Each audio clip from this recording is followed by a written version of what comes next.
आप सब। हम लोग आज जो स्टार्ट करने जा रहे हैं वो स्टार्ट करने जा रहे हैं स्टीरियो आइसोमेरिज्म। जैसा कि आपने इसके पहले वाले लेक्चर में स्ट्रक्चरल आइसोमेरिज्म के बारे में देख चुके हैं, तो अभी हम लोग स्टीरियो आइसोमेरिज्म देखने जा रहे हैं। अब क्या होता है स्टीरियो आइसोमेरिज्म, उसके बारे में सही से हम लोग पढ़ेंगे।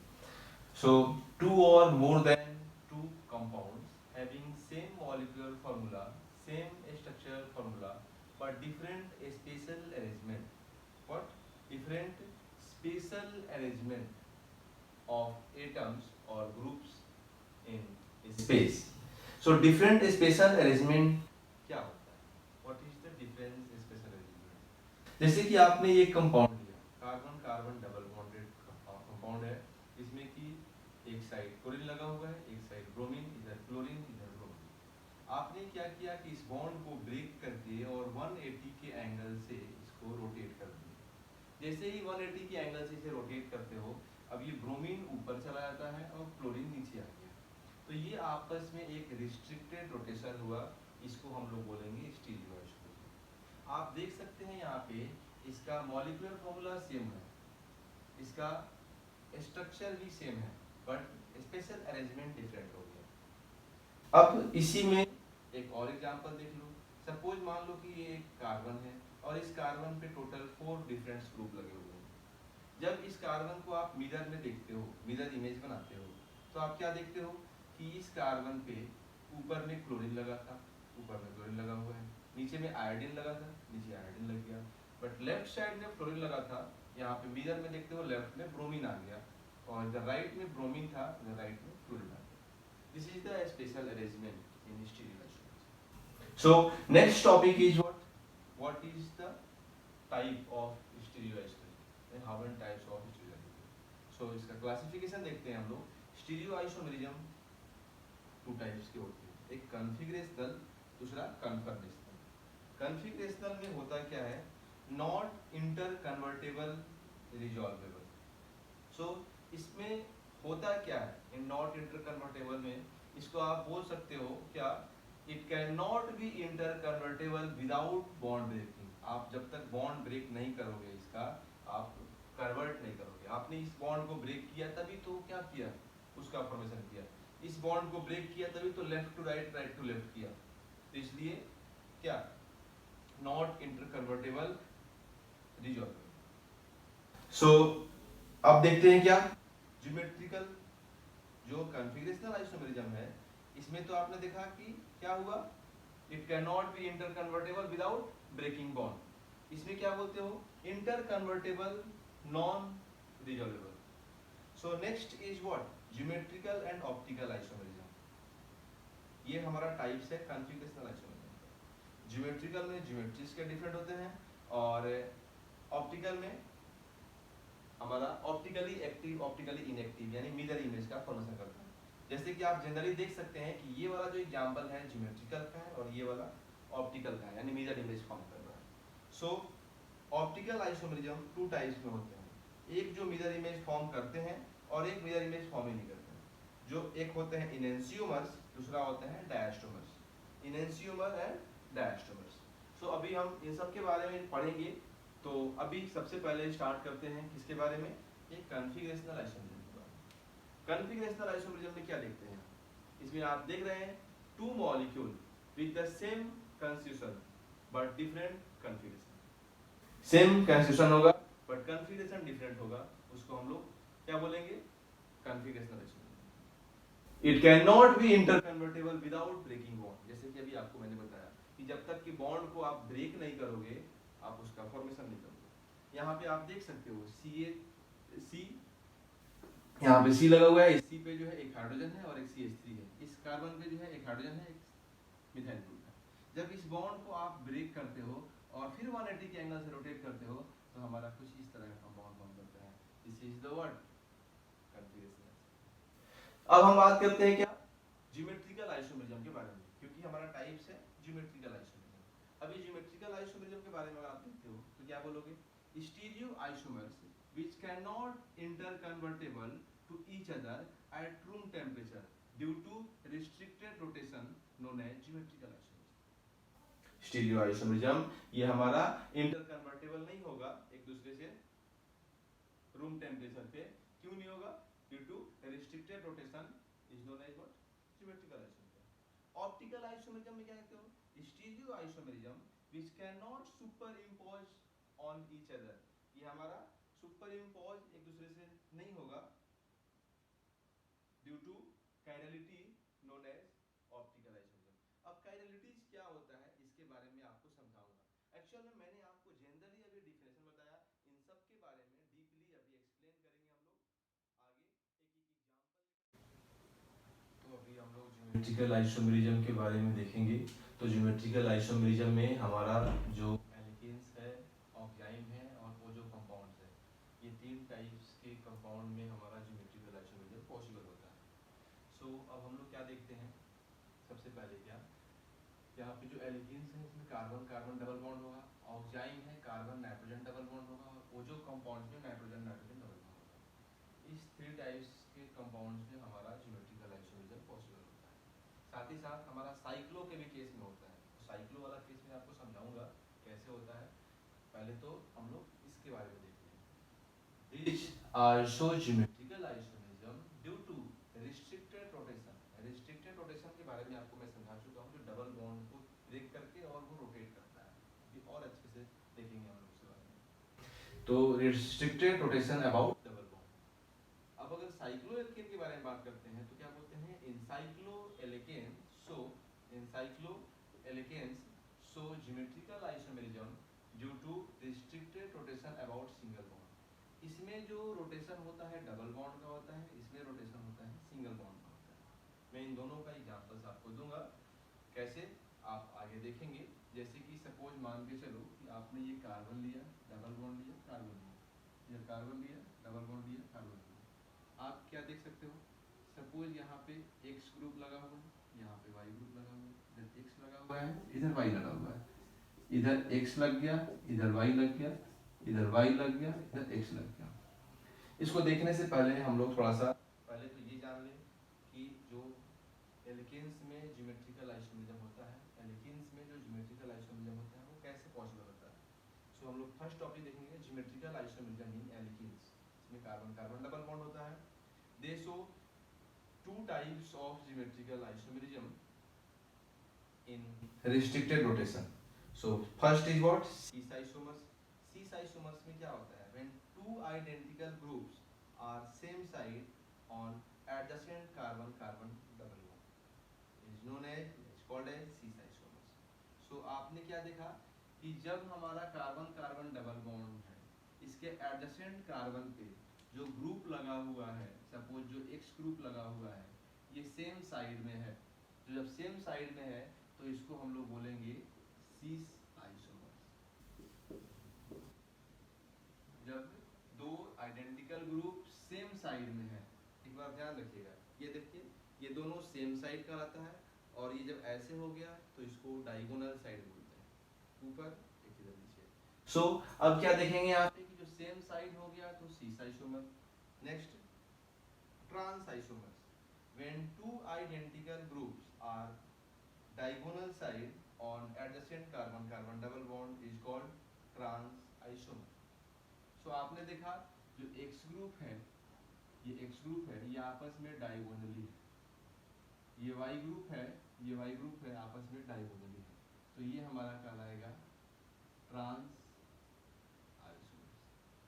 ये सीस आइसोमर्स हो गया, वो ट्रांस हो गया। ऐसे आप काट के नहीं दिखाइएगा, मैं आपको समझाने के लिए बता दिया। ये डबल बॉन्ड से डायगोनली होता है, ये सेम साइड होता है। और हुआ कैसे? जब इस बॉन्ड को आपने तोड़ा और तोड़ करके 180 के एंगल से इसको रोटेट कर दिया, वो y ऊपर चला गया, x नीचे आ गया, ये सिस ट्रांस आइसोमर का। अब हमें इस सिस ट्रांस के बेसिस पे ही टोटल आइसोमर्स को देखना है। सबसे पहले तो आप जान ले नोट में, cis trans is possible only pi bond breaking. जब पाई बॉन्ड को आप ब्रेक करोगे तो क्या हो जाएगा? हमारा सिस ट्रांस आइसोमर फॉर्म करेगा रिस्ट्रिक्टेड रोटेशन के अकॉर्डिंग। अभी अभी आपने साइक्लो वाले केस में देखा, अभी अभी आपने क्या देखा? साइक्लो के केस में देखा। एक एग्जांपल आपको साइक्लो का भी देखा। साइक्लो में क्या होता है कि सपोज मान के चलो कि आपने ये ले लिया, छोटा सा रिंग से स्टार्ट करते हैं, ये ले लिया। अब इस पे आपका एक हाइड्रोजन लगा हुआ है, एक क्लोरीन लगा हुआ है। इस पे आपका एक हाइड्रोजन क्लोरीन लगा हुआ है और एक हाइड्रोजन लगा हुआ है। अब आप क्या देखोगे यहाँ पे आप देख रहे हो, जब क्लोरीन दोनों इस पाई, इसको सपोज मान लो ये पाई बॉन्ड है। एक्चुअल में रिंग में पाई बॉन्ड होता नहीं है, इसमें मैंने बताया था क्या, सिंगल बॉन्ड के अकॉर्डिंग देखते हैं। सिंगल बॉन्ड का रेस्ट्रिक्टेड रोटेशन होता है। जब सिंगल बॉन्ड के अकॉर्डिंग देखें तो इसमें जब दो सेम ग्रुप सेम साइड में आए, एडजेसेंट कार्बन के सेम साइड में आए, तो इसे क्या कहेंगे, सीस आइसोमर। और जब यही वाला सीन रोटेट करके और इधर, यहाँ क्लोरीन था यहाँ हाइड्रोजन था, इधर क्लोरीन आ गया इधर हाइड्रोजन आ गया। अब क्या हो गया, ये डायगोनल हो गया। आप देख सकते हैं क्लोरीन आपस में डायगोनल हो गया, हाइड्रोजन डायगोनल हो गया। इसको क्या बोलेंगे, ये सीस हुआ तो ये क्या हो जाएगा, डायगोनल वाला ट्रांस हो जाएगा। तो सीस ट्रांस फॉर्म जो करता है, जब सेम साइड रहे सीस हुआ, डायगोनल साइड रहे ट्रांस हो जाएगा। ध्यान रखना है इस चीज को। अब हम लोग क्या देखते हैं, conditions for geometrical isomerism. Only those alkanes show geometrical isomerism in which sp2 carbon, sp2 hybridization के बारे में बात कर रहा है, sp2 hybridized carbon have different atoms or group। तो आप इसमें क्या देखेंगे, वही हमारा एल्कीन शो करेगा जिसमें sp2 हाइब्रिडाइज्ड कार्बन से डिफरेंट ग्रुप्स अटैच है या डिफरेंट एटम्स अटैच हैं। तो हम इसमें कंडीशंस देखेंगे। एक्चुअल में हम अभी ग्रुप्स नहीं ले रहे हैं, आपको सिंपली समझा रहे हैं। क्या देख रहे हैं, हमने एक सिस्टम ये ले लिया, दूसरा सिस्टम क्या ले लिया, ये ले लिया, थर्ड सिस्टम हमने ले लिया ये, एंड फोर्थ ये। अब हमें दिखाना है किसमें किसमें सीस ट्रांस हो सकता है, किसमें किसमें नहीं हो सकता है। तो आइए सबसे पहले हमने क्या किया, ए ए बी बी। अब आप क्या देखते हो कि जब यहाँ पे two same groups same side है, two same group same side है, तो ये हमारा सीस आइसोमर बना देगा। जब इसको आप रोटेट कर दोगे तो क्या बना देगा, ट्रांस भी बना देगा। तो ये सीस और ट्रांस इसमें दोनों हो सकता है। फर्स्ट वाले में ये क्या है, आपने इसको फर्स्ट ले लिया नंबर 1। अब नंबर 1 ले लिया, नंबर 1 ले लिया। अब क्या करते हो आप, नंबर 2 ले लो। अब नंबर 2 में आप क्या देखते हो कि यहाँ पे आपने देखा कि सपोज दूसरा वाला, यहाँ पे ए ले लिए, यहाँ पे बी ले लिए, यहाँ पे एक्स ले लेंगे, यहाँ पे वाई ले लेंगे। यहाँ पे टोटल क्या है, डिफरेंट ग्रुप है, टोटल डिफरेंट ग्रुप है। तो इसका कंडीशंस कैसे होता है, अब जब टोटल डिफरेंट ग्रुप होता है तो इसके लिए हम करते क्या है, नॉर्मली ये देखिए ये कार्बन कार्बन डबल बॉन्ड लिया, और इस कंडीशन में आपने क्या कर देंगे, इस कंडीशन में हम लोग करेंगे क्या, ध्यान रखना है इसमें हम लोग यहाँ पे किसी एक ग्रुप को, सपोज हमने ए को ही रख लिया, यहाँ पे ए को क्या कर लिया, सेव कर लिया। अब यहाँ पे ए को जब सेव कर लेंगे एक जगह पे, तो इसके डायगोनली, ए के डायगोनली बाकी के 3 डिफरेंट ग्रुप जो है हर एक को रखना है। ए के डायगोनली हमने एक बार बी को रख लिया, तो बचा क्या, एक्स और वाई। कहीं भी सेव कर सकते हैं, इसमें कोई दिखाना नहीं है कौन किधर होगा कौन किधर नहीं होगा। एक्स और वाई रख लिया।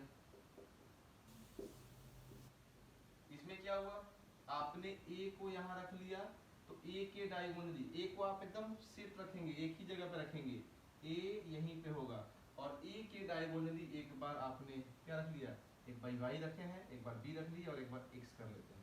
अब बच गया क्या, इधर वाई और इधर बी। अब आप यहाँ पे क्या देख रहे हैं कि इसमें सीस ट्रांस तो फॉर्म नहीं करता है, बट इस केस में 3 ज्योमेट्रिकल आइसोमेरिज्म फॉर्म करता है। और इस 3 ज्योमेट्रिकल को ध्यान से समझिएगा, क्या करना होता है, आप किसी एक ग्रुप को इधर कॉर्नर पे सेट कर दीजिए, जैसे कि हमने ए को सेट किया, यहाँ भी ए है, यहाँ भी ए है, यहाँ भी है, और ए के डायगोनली एक बार वाई को ले लिया, ए के डायगोनली एक बार बी को ले लिया, और ए के डायगोनली एक बार एक्स पे ले लिया। आप तीनों डिफरेंट ग्रुप को डायगोनली लीजिए, और डायगोनली लेने के बाद बाकी का जो बचता है आप उसको अरेंज कर दीजिए। और इसमें जो ज्योमेट्रिकल आइसोमेरिज्म होता है 3 होता है। ध्यान रखें, जब भी आपका 3 डिफरेंट ग्रुप दिया हो तो उस कंडीशन में ज्योमेट्रिकल आइसोमेरिज्म, जब चारों का चारों डिफरेंट ग्रुप हो तो उस कंडीशन में ज्योमेट्रिकल आइसोमेरिज्म 3 होता है। ये तो समझ में आ गया। और अभी अभी आपने जो इसमें देखा, इसमें ज्योमेट्रिकल आइसोमेरिज्म दो हो जाएंगे। कैसे होंगे? एक सीस का और एक ट्रांस का। एक सीस होगा और एक जो रोटेट कर देगा, आप इसको रोटेट करेंगे तो एक यहाँ पे बी ऊपर जाएगा, ए नीचे आएगा, ट्रांस हो जाएगा। अब हम क्या देखते हैं, दो कंडीशन तो देख लिए, अब थर्ड में देखते हैं। थर्ड में क्या हो जाएगा? थर्ड में जैसे कि आपने ले लिया, सपोज आपने ए ले लिया, इधर बी और एक्स ले लेते हैं। क्या है? दो सेम ग्रुप है और दो डिफरेंट ग्रुप है। इस कंडीशन में क्या करेंगे? इधर दो सेम ग्रुप है तो इसको आप भूल जाइए और क्या बोलेंगे कि ये हमारा सीस होगा विथ रिस्पेक्ट टू ए के रिस्पेक्ट में सीस हो जाएगा। दूसरा वाला जब आप रोटेट करते हैं इसको तो क्या होता है, ये ए और ये बी तो ऐसे ही रहेगा, बट ये हमारा डायगोनल हो जाएगा, यहाँ पे x आ जाएगा और यहाँ पे a आ जाएगा। अब क्या देख रहे हो आप, यहाँ पे जो a है वो डायगोनली हो गया। जैसे ही डायगोनली होता है तो हम भी क्या बोलेंगे? ट्रांस बोलेंगे विथ रिस्पेक्ट टू a। अब आपके माइंड में ये आ रहा होगा कि सर यहाँ पे नीचे वाला ग्रुप तो डिफरेंट है, तो नीचे वाले ग्रुप को थोड़ी देर के लिए हम इग्नोर कर देते हैं और हमें सिर्फ एक टाइप का दो ग्रुप दिया हो डिफरेंट एडजेसेंट कार्बन पे, तो उस कंडीशन में भी हम सिस ट्रांस दिखा सकते हैं। क्या बोल करके? कि सिर्फ ए के रिस्पेक्ट में दिखा रहा है यहाँ पे सिस, यहाँ पे सिर्फ ए के रिस्पेक्ट में दिखा रहा है ट्रांस।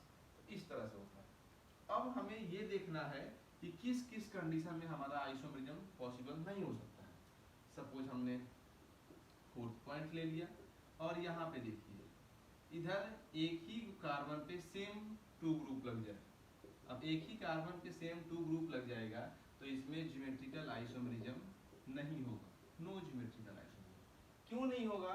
क्योंकि आप इसे रोटेट भी करेंगे तो ज्योमेट्री में कोई चेंजिंग नहीं आएगा। जब रोटेट करेंगे तो फिर से y ऊपर जाएगा, y नीचे आएगा, तो कोई चेंजेस नहीं आ रहे हैं, मतलब सेम ही ग्रुप्स आपको दिख रहे हैं। और एक और नंबर फिफ्थ, एक और आपको दिखा दूं, अगर सपोज मान के चलो कि आपका ऐसे ए बी और सी है। इस कंडीशन में क्या है कि एक कार्बन पे दो सेम ग्रुप है और इस पे क्या है, दो डिफरेंट ग्रुप है। इस कंडीशन में भी नहीं करेगा, क्योंकि जब आप इसको रोटेट करोगे तो रोटेट करने के बाद एक ही कार्बन पे दो सिमिलर ग्रुप आ रहे हैं। जब भी कभी किसी भी कार्बन पे, सेम कार्बन पे टू सिमिलर ग्रुप्स हो तो उस कंडीशन में हमारा ज्योमेट्रिकल आइसोमेरिज्म पॉसिबल नहीं होता है। No geometrical isomerism possible in case of same two identical group are present on same carbon. So next is, तो हम लोग जो है सबसे पहले तो इसका देखेंगे एग्जांपल्स, जो भी अभी हमने 5 टाइप्स का देखा कि किस किस कंडीशन में फॉर्म करेगा। सो आइए फर्स्ट एग्जांपल हम लेते हैं। क्या? Suppose carbon carbon double bond है और इस पे आपको क्या है, इधर हाइड्रोजन लगा हुआ है, इधर हाइड्रोजन लगा हुआ है, इधर क्लोरीन लगा हुआ है, क्लोरीन लगा हुआ है। अब इस कंडीशन में ये तो आपको ऐसे ही दिख रहा है कि जब दोस्तों सेम ग्रुप एक साइड में है तो ये सीस है, और जब हमारा इसका रिस्ट्रिक्टेड रोटेशन हो जाता है, क्लोरीन इधर हो गया, हाइड्रोजन इधर हो गया, इधर हाइड्रोजन है और इधर क्लोरीन है, तो ये हमारा ट्रांस कहलाएगा। ये तो सिंपली कब से हम लोग देखे जा रहे थे, तो ये तो आपका हो गया। दूसरा एग्जाम्पल आपने लिया, क्या? दूसरा एग्जाम्पल लिया, इधर फ्लोरीन है, इधर क्लोरीन है, इधर ब्रोमीन है और इधर आयोडीन है। चारों डिफरेंट ग्रुप्स हैं। तो चारों डिफरेंट ग्रुप्स में हमने क्या देखा, इसमें क्या देखेंगे?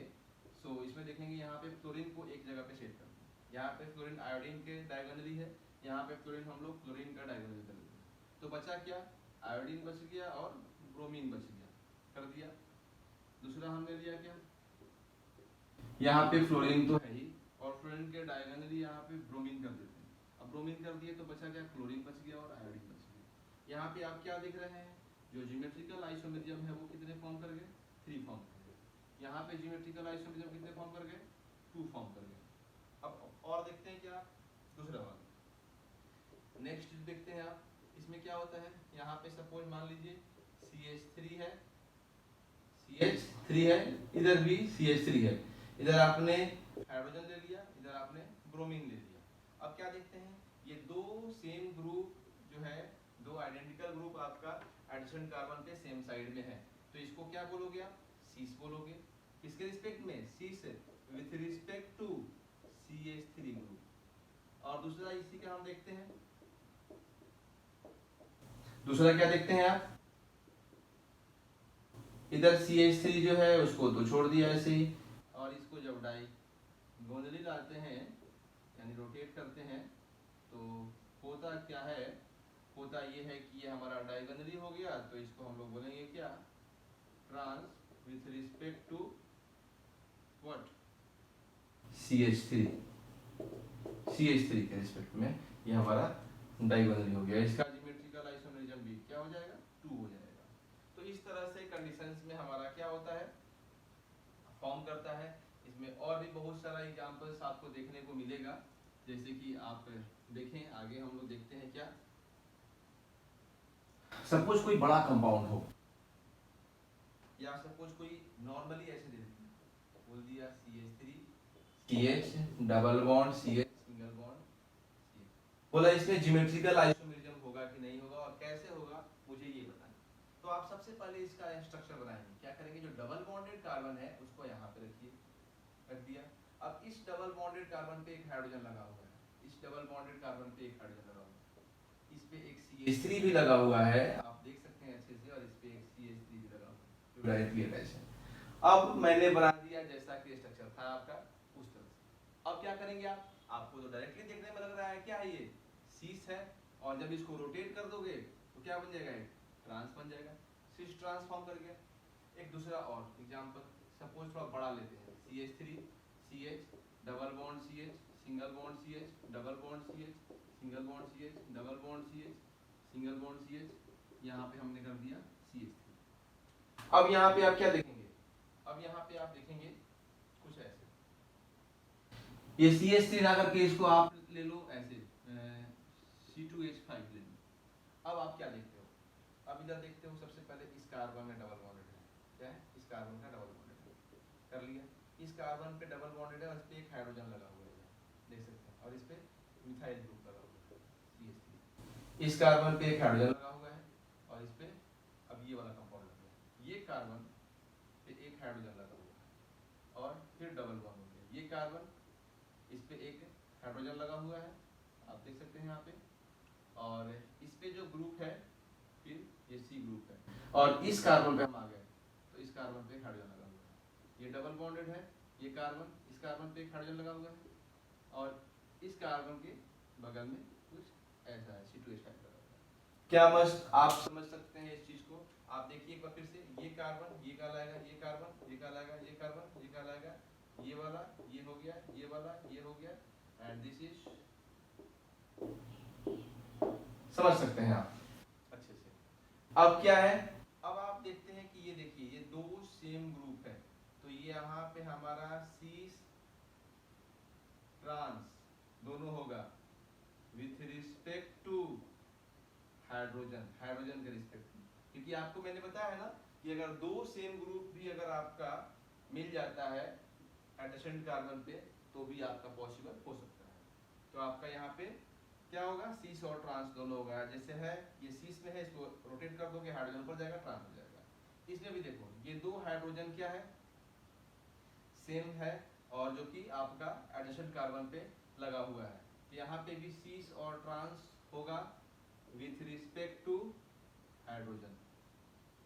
यहाँ पे भी सेम कंडीशन है, यहाँ पे भी आप क्या देख सकते हैं, यहाँ भी सीस और ट्रांस होगा with respect to hydrogen. Clear है? इधर भी हुआ सीस ट्रांस, क्यों? हाइड्रोजन के रिस्पेक्ट में। इधर भी सीस ट्रांस हुआ हाइड्रोजन के रिस्पेक्ट में, और इधर भी सीस ट्रांस हुआ हाइड्रोजन के रिस्पेक्ट में। सो आप इसमें अगर देखें तो यहाँ पे ज्योमेट्रिकल आइसोमेरिज्म दो हो गया, एक सीस एक ट्रांस, यहाँ भी एक सीस एक ट्रांस, यहाँ भी सीस ट्रांस, तो टोटल ज्योमेट्रिकल आइसोमेरिज्म यहाँ पे कितने हो जाएंगे? 6 हो जाएंगे, जो कि यहाँ पे ज्योमेट्रिकल आइसोमेरिज्म टोटल 2 थे। क्लियर है? तो इस तरह से हमारा फॉर्म करता है ज्योमेट्रिकल आइसोमेरिज्म, तो ध्यान रखना है इसको।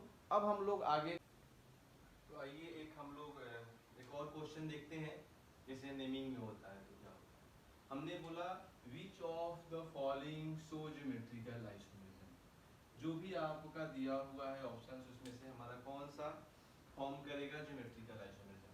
तो फर्स्ट है 1,1 डाइफिनाइल 1 ब्यूटेन। सो आपने उसका स्ट्रक्चर देखा यहाँ पे, क्या यहाँ पे ब्यूटीन है, टोटल 4 कार्बन का चेन है और 4 कार्बन के चेन में फर्स्ट पोजीशन पे आपका लगा हुआ है डबल बॉन्ड, फर्स्ट पोजीशन पे लगा दिए डबल बॉन्ड और फर्स्ट ही पोजीशन पे आपका लगा हुआ है 2 फिनाइल, इधर फिनाइल लगा दिया। अब इस कंडीशन में आप क्या देखते हो, आपको पहले ही समझा चुके हैं कि किसी भी एक कार्बन पे 2 सेम ग्रुप्स अटैच हो तो उस कंडीशन में ज्योमेट्रिकल आइसोमरिज्म फॉर्म नहीं होता, तो इसमें हमारा ज्योमेट्रिकल आइसोमरिज्म फॉर्म ही नहीं करेगा। दूसरा एग्जांपल देखते हैं, दूसरा क्या है ऑप्शन 1,1 डाइफिनाइल 2 ब्यूटेन। अब यहाँ पे 4 कार्बन का चेन दिए, सेकेंड पोजीशन पे हमारा डबल बॉन्ड है एंड फर्स्ट पे 2 फिनाइल ग्रुप लगा हुआ है, ये और ये।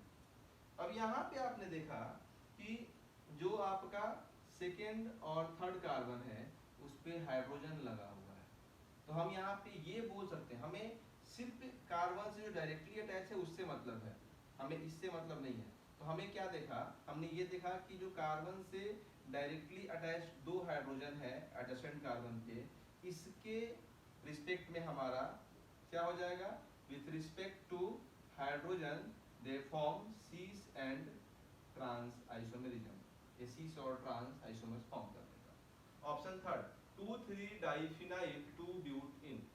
अब यहाँ पे आप क्या देख रहे हो, यहाँ पे आप देख सकते हो 1 2 3 4 4 कार्बन है, तो सेकेंड पे एक फिनाइल लगा हुआ है, थर्ड पे फिनाइल लगा हुआ है, और क्या देख रहे हो, सेकेंड और थर्ड के साथ साथ पे आपका जो ब्यूटीन है उसमें सेकेंड पोजीशन पे डबल बॉन्ड लगा हुआ है।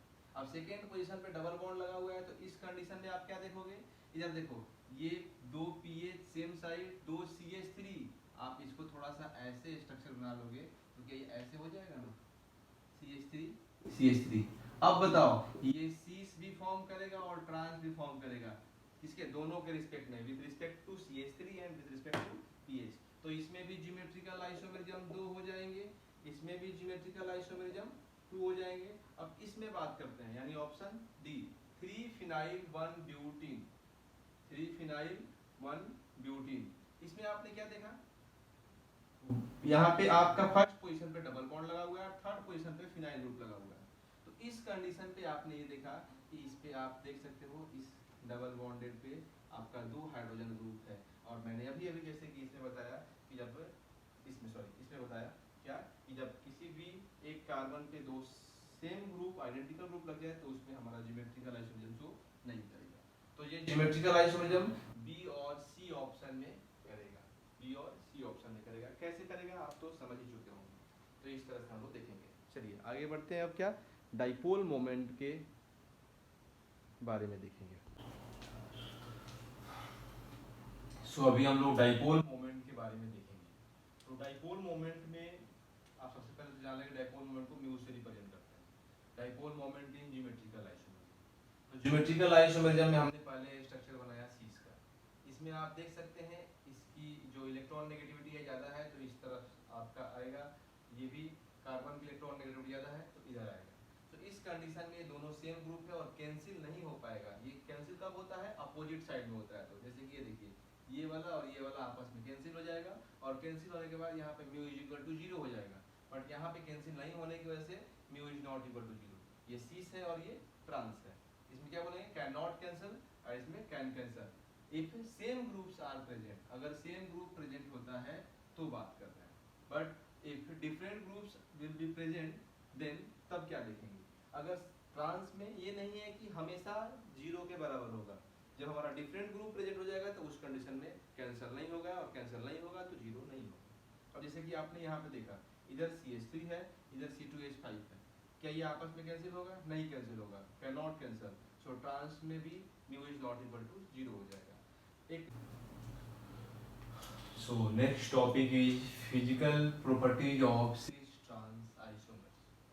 सो इसमें हमने कुछ टेबल बनाया, सीरियल नंबर दे दिया, फिजिकल प्रॉपर्टीज कंपैरिजन करेंगे सिस ट्रांस में और रिमार्क्स देखेंगे। क्या फर्स्ट डाइपोल मोमेंट की केस में अगर देखते हैं तो डाइपोल मोमेंट सीस में ज़्यादा होता है ट्रांस से in comparison trans. So cis isomer has resultant of dipole moment cancel out. आपको पता है कि सीस में जो है क्या होता है, कैंसल आउट नहीं होता है, इस वजह से ज़्यादा होता है, नॉट इक्वल टू 0 होता है।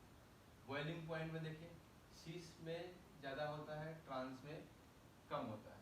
क्यों? क्योंकि molecule having higher dipole moment have higher boiling point, जिसकी डाइपोल मोमेंट ज़्यादा होती है, बॉइलिंग पॉइंट भी ज़्यादा होता है due to larger molecular force of attraction. And number third is what? Solubility in H2O। H2O में कौन कितना सोल्यूबल होता है? तो शीश ज़्यादा सोल्यूबल होता है ट्रांस के कंपेरिजन में। क्यों होता है? More polar molecules are more soluble in H2O। शीश जो है ज़्यादा पोलर मॉलिक्यूल होता है ट्रांस के कंपेरिजन में, इसलिए जो ज़्यादा पोलर होते हैं वो H2O में ज़्यादा डिजॉल्व होते हैं। More symmetric isomer have higher melting point. किसके लिए? अब हम मेल्टिंग पॉइंट के केस में देखते हैं। तो क्या देखते हैं? मेल्टिंग पॉइंट में ट्रांस में ज़्यादा होता है, शीश में कम होता है। ट्रांस में ज़्यादा होता है, शीश में कम होता है। तो ट्रांस के केस में देखते हैं क्या? More symmetric isomer have higher melting point due to better packing in crystalline lattice, and trans isomer are more symmetric than cis. Trans isomer जो है ज़्यादा सिमेट्रिक होता है शीश के कंपेरिजन में। अब देखिए जो ज़्यादा सिमेट्रिक होगा उसमें क्या होगा? मेल्टिंग पॉइंट भी ज़्यादा होगा। AMP means melting point. अब बात करते हैं स्टेबिलिटी के बारे में। ट्रांस में स्टेबिलिटी ज़्यादा होता है शीश के कंपेरिजन में। तो क्या बोलते हैं? The molecule having more van der Waals strain यानी force of attraction are less stable. इसमें ज़्यादा वैन डर वाल्स स्ट्रेन होता है, वो क्या होता है? लेस स्टेबल होता है। इन केस इन शीश isomer the bulky group are closer, they have larger van der Waals strength, so that's why trans is more stable than cis। तो हम लोग cis trans के कंपैरिजन भी देख लिए, cis trans की प्रॉपर्टीज भी देख लिए। तो अब हम लोग